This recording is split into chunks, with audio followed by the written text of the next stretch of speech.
ಮುಂದಿನ ನಮ್ಮ ಹಿಂದೂ ಧರ್ಮನ ಹೇಗೆ ಉಳಿಸ್ಬೇಕು ಅನ್ನೋದು ನಮ್ಮ ಹಿರಿಯರಿಂದ ನೋಡಿ ನಾವು ಕಲಿಬೇಕಾಗುತ್ತೆ.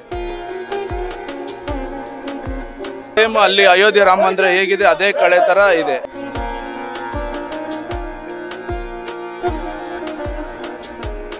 ನಮ್ಮ ಎಲ್ಲಾರ್ದು ಒಂದೊಂದು ದಿನದ ಆರೋಗ್ಯ, ಐಶ್ವರ್ಯ ಮತ್ತೆ ಆಯುಸ್ಸನ್ನು ನಮ್ಮ ನೆಚ್ಚಿನ ಪ್ರಧಾನಮಂತ್ರಿ ನರೇಂದ್ರ ಮೋದಿ ಅವರಿಗೆ ಕೊಡ್ಲಿ.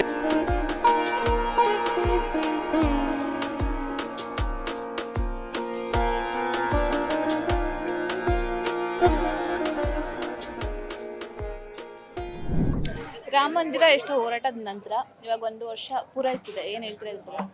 ತುಂಬ ಖುಷಿ ಆಗ್ತಾ ಇದೆ. ಅದು ನಮ್ಮ ಎಷ್ಟೋ ಸಾವು ನೋವುಗಳ ಮಧ್ಯೆ ಯುದ್ಧ ಆಡಿ ಇವತ್ತು ಅಯೋಧ್ಯೆ ರಾಮ ಮಂದಿರ ಸ್ಥಾಪನೆ ಆಗಿ 1 ವರ್ಷ ಆಗಿದೆ. ನಮಗೂ ಖುಷಿ ಆಗ್ತಾ ಇದೆ.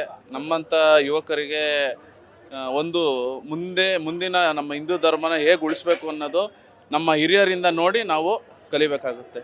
ಆಗಿನ ಸಾವು ನೋವುಗಳು ಪಾಪ ಎಷ್ಟೋ ಇದರಿಂದ ನಮ್ಮ ರಾಮ ಮಂದಿರನ ಕಟ್ಟಿ ಇವತ್ತಿಗೆ 1 ವರ್ಷ ಆಗಿದೆ. ಈ 22 ಸುವರ್ಣಾಕ್ಷರದಲ್ಲಿ ಬರೆಯೋಂಗೆ ಮಾಡಿರೋದು ನಮ್ಮ ಪ್ರಧಾನಮಂತ್ರಿ ನರೇಂದ್ರ ಮೋದಿ ಅವರು. ಅವ್ರಿಗೊಂದು ಥ್ಯಾಂಕ್ಸ್ ಅಂತ ಹೇಳ್ಬಿಟ್ಟು ಈ ಅಯೋಧ್ಯೆ ರಾಮ ಮಂದಿರ ಎಲ್ಲಾರ್ಗು ಒಳ್ಳೇದು ಮಾಡಲಿ ಅಂತ ಕೇಳ್ಕೊತೀವಿ. ಹೋಗಿದ್ರಾ ಅಯೋಧ್ಯೆಗೆ? ನೋಡಿದ್ರ ರಾಮ ಮಂದಿರ? ಈ ವರ್ಷ ಹೋಗ್ಲೇಬೇಕು ಅಂದ್ಕೊಂಡಿದ್ದೀನಿ. ಖಂಡಿತ ಹೋಗ್ತೀನಿ. ಅದಕ್ಕೋಸ್ಕರ ಅಯೋಧ್ಯೆಯಲ್ಲಿ ಏನು ಹೈಟು ಮತ್ತು ಆ ಚಹರೆ, ಮುಖದ ಚಹರೆ ಏನಿದೆ ಆ್ಯಸ್ ಇಟ್ ಈಸ್ ಏನು ಬೇಕೋ ಅದನ್ನೇ ತಂದು ನಾವು ಇಲ್ಲಿ ಪ್ರತಿಷ್ಠಾಪನೆ ಥರ ಮಾಡಿದ್ದೀವಿ. ಈ ಸೇಮ್ ಅಲ್ಲಿ ಅಯೋಧ್ಯೆ ರಾಮ ಮಂದಿರ ಹೇಗಿದೆ ಅದೇ ಕಡೆ ಥರ ಇದೆ. ಅದಕ್ಕೋಸ್ಕರ ಈ ವರ್ಷ ಆದರೂ ರಾಮನ ದಯೆಯಿಂದ ಈ ವರ್ಷ ಅಯೋಧ್ಯೆ ದರ್ಶನ ಮಾಡ್ತೀವಿ. ನಾನು ಒಬ್ಬನೇ ಅಲ್ಲದೆ ನನ್ನ 100 ಜನ ನನ್ನ ಸ್ನೇಹಿತರ ಸಮೇತ ಹೋಗಿ ಅಯೋಧ್ಯೆಯಲ್ಲಿ ದರ್ಶನ ಮಾಡ್ತೀವಿ. ಇವಾಗೇನು ಸೆಂಟ್ರಲ್ ಅಲ್ಲಿ ಬಿಜೆಪಿ ಸರ್ಕಾರ ಇದೆ, ಸೊ ನೆಕ್ಸ್ಟ್ ಕಾಂಗ್ರೆಸ್ ಸರ್ಕಾರ ಬಂದ್ರೆ ಏನ್ ಪ್ರಾಬ್ಲಮ್ ಆಗ್ಬೋದು ಅಂತ ಅನ್ಸುತ್ತಾ ಅಯೋಧ್ಯೆ ಜಾಗಕ್ಕೆ? ಖಂಡಿತ ಏನು ಆಗೋದು ಚಾನ್ಸಸ್ ಇಲ್ಲ. ಪಕ್ಷ ಬೇರೆ ಮತ್ತು ಜನನೇ ಬೇರೆ. ಜನ ನಮ್ಮ ಹಿಂದೂ ಧರ್ಮನ ಯಾವತ್ತೂ ಕಾಪಾಡಿಕೊಂಡು ಬರ್ತಾರೋ ಅಲ್ಲಿಗೆ ನಮ್ಮ ಹಿಂದೂ ಧರ್ಮ ಚೆನ್ನಾಗಿರುತ್ತೆ. ಯಾವತ್ತು ಧರ್ಮ ಉಳಿಯಲ್ವೋ ಅವತ್ತು ಅವರೆಲ್ಲ ನಾಶ ಆಗ್ತಾರೆ. ಬಟ್ ನಮ್ಮ ಸ್ನೇಹಿತರ ಕಡೆ ಪಕ್ಷದಲ್ಲಿ ಯಾರೂ ಇಲ್ಲ. ಬಟ್ ಮುಂದೆ ಇನ್ನೂ ಚೆನ್ನಾಗಿ ಆಗಬಹುದು ಅಂತ ಒಂದು ನಂಬಿಕೆ ಇದೆ. Thank you sir.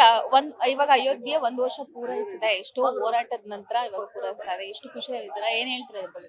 ಮೇಡಮ್, ಇದು ತುಂಬಾ ನಮ್ಮ ಹಿಂದೂಗಳಿಗೆ ಒಂದು ಖುಷಿ ವಿಚಾರ. ಏಕೆಂದ್ರೆ ಇದು 500 ವರ್ಷಗಳ ಇತಿಹಾಸದಲ್ಲಿ ಇದಕ್ಕಾಗಿ ತನ್ನ ಪ್ರಾಣವನ್ನು ತ್ಯಾಗ ಮಾಡಿದಂಥ ಬಲಿದಾನಿಗಳು ಸುಮಾರು ಜನ ಇದ್ದಾರೆ. ಅವರ ಒಂದು ಪ್ರತಿಫಲವಾಗಿ ಹೋದ ವರ್ಷ 2024ರಲ್ಲಿ ಈ ದೇಶದ ಪ್ರಧಾನಮಂತ್ರಿಗಳಾದ ನರೇಂದ್ರ ಮೋದಿ ಅವರ ಒಂದು ನೇತೃತ್ವದಲ್ಲಿ ಭವ್ಯ ಬಂಗಲೆ ಒಂದು ದೊಡ್ಡ ದೇವಸ್ಥಾನ ಉದ್ಘಾಟನೆಯಾಗಿ ಇವಾಗ 1ನೇ ವರ್ಷದ್ದು ಆನಿವರ್ಸರಿ ತರ ಮಾಡ್ತಾ ಇದ್ವಿ. ಇದು ತುಂಬಾ ಖುಷಿ ಆಯ್ತು.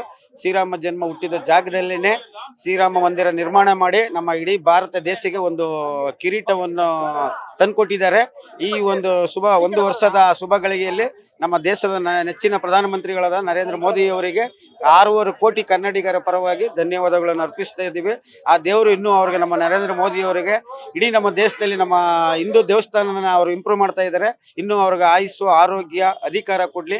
ನಮ್ಮ ಎಲ್ಲಾರ್ದು ಒಂದೊಂದು ದಿನದ ಆರೋಗ್ಯ, ಐಶ್ವರ್ಯ ಮತ್ತೆ ಆಯುಸ್ಸನ್ನು ನಮ್ಮ ನೆಚ್ಚಿನ ಪ್ರಧಾನಮಂತ್ರಿ ನರೇಂದ್ರ ಮೋದಿ ಅವರಿಗೆ ಕೊಡ್ಲಿ ಅಂತ ಈ ಮುಖಾಂತರ ರಾಮನ ಇದರಲ್ಲಿ ಸನ್ನಿಧಿಯಲ್ಲಿ ಕೇಳ್ಕೊಳ್ತಾ ಇದ್ದೀನಿ ಮೇಡಮ್.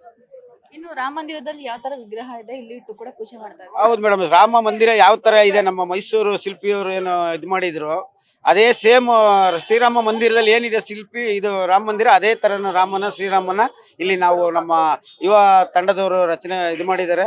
ಸೇಮ್ ಶ್ರೀರಾಮ ಇದರಲ್ಲಿ ಏನಿದೆಯಾ ಇವಾಗ ನಮ್ಮ ಅಯೋಧ್ಯೆಯಲ್ಲಿ ಸೇಮ್ ಶಿಲೆನ ಇಲ್ಲಿ ಪ್ರತಿಷ್ಠಾಪನೆ ಮಾಡಿ ಎಲ್ಲರಿಗೂ ಒಂದು ದರ್ಶನ ಕೊಡ್ತಾ ಇದ್ದಾರೆ ಮೇಡಮ್. ಇನ್ನು ಸೆಂಟ್ರಲ್ ಅಲ್ಲಿ ಇವಾಗ ಬಿಜೆಪಿ ಸರ್ಕಾರ ಇದೆ, ನೆಕ್ಸ್ಟ್ ಏನಾದ್ರು ಕಾಂಗ್ರೆಸ್ ಸರ್ಕಾರ ಬಂದ್ರೆ ಅಯೋಧ್ಯೆ ಇರೋ ಜಾಗದಲ್ಲಿ, ಅಂದ್ರೆ ಅಯೋಧ್ಯೆಯಲ್ಲಿ ಇವಾಗ ರಾಮ ಮಂದಿರ ಕಟ್ತಾ ಇದ್ರಲ್ಲ, ಸೊ ಅಲ್ಲಿ ಪ್ರಾಬ್ಲಮ್ ಆಗ್ಬೋದು ಅಂತ ಅನ್ಸುತ್ತಾ? ಇಲ್ಲ ಮೇಡಮ್, ಏನು ಪ್ರಾಬ್ಲಮ್ ಆಗಲ್ಲ. ಈಗ ಅವರು ಕಾಂಗ್ರೆಸ್ನವರು ಈಗ ದೇಶದ ಜನಕ್ಕೆ ಗೊತ್ತಾಗುತ್ತಲ್ಲ.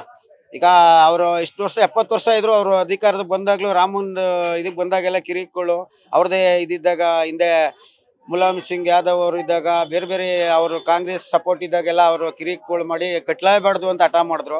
ಆದರೆ ಈ ಹಿಂದೂ ಪೈರ್ ಬ್ರ್ಯಾಂಡ್ ಅಂತ ಯಾರು ಹೆಸರು ಮಾಡಿದ್ದಾರೆ, ನಮ್ಮ ಮೋದಿಯವರಾಗಲಿ, ಯೋಗಿ ಆದಿತ್ಯನಾಥ್, ಅಮಿತ್ ಶಾ ಅವರಾಗಲಿ, ರಾಜನಾಥ್ ಸಿಂಗ್ ಆಗಲಿ, ಇವರ ಎಲ್ಲರ ಒಂದು ಶ್ರಮ, ಮತ್ತು ನಮ್ಮ ಬಜರಂಗ ದಳದವ್ರು ಇರಲಿ, RSS ಇರಲಿ, ಎಲ್ಲ ಇವರು ದೊಡ್ಡ ಸನಾತನ ಧರ್ಮದ ಎಲ್ಲ ನಮ್ಮ ಹಿರಿಯ ನಾಗರಿಕರು ಸೇರಿ ಮಾಡಿದ್ರಿಂದ ಕಾಂಗ್ರೆಸ್ನವ್ರು ಬಂದ್ರೆ ಏನು ಮಾಡೋಕ್ಕಾಗಲ್ಲ. ಅದು ಏನಿದೆ ಈಗ ರಾಮ ಮಂದಿರ ಈಗ ಹಿಂದೆ ಏನಿತ್ತು ಅದು ಅದೇ ತರ ಯಥಾಸ್ಥಿತಿ ಮುಂದುವರ್ಕೊಂಡು ಹೋಗ್ತಾ ಇರ್ತದೆ. ಅವ್ರು ಏನಾದ್ರು ಪುನಃ ಅದು ಪ್ರಾಬ್ಲಮ್ ಮಾಡ್ಬೇಕಂದ್ರೆ ಶ್ರೀರಾಮಚಂದ್ರನೇ ಅವ್ರಿಗೆ ಸರಿಯಾದ ತಕ್ಕ ಪಾಠ ಕಲಿಸ್ತಾನೆ. ನೀವು ಹೋಗಿದ್ರಾ ಅಯೋಧ್ಯೆಗೆ, ರಾಮ ಮಂದಿರ? ಹೋಗ್ಬೇಕು, ಮುಂದೆ ಒಂದಿನ ಹೋಗ್ತೀವಿ. Feed Plus Karnataka.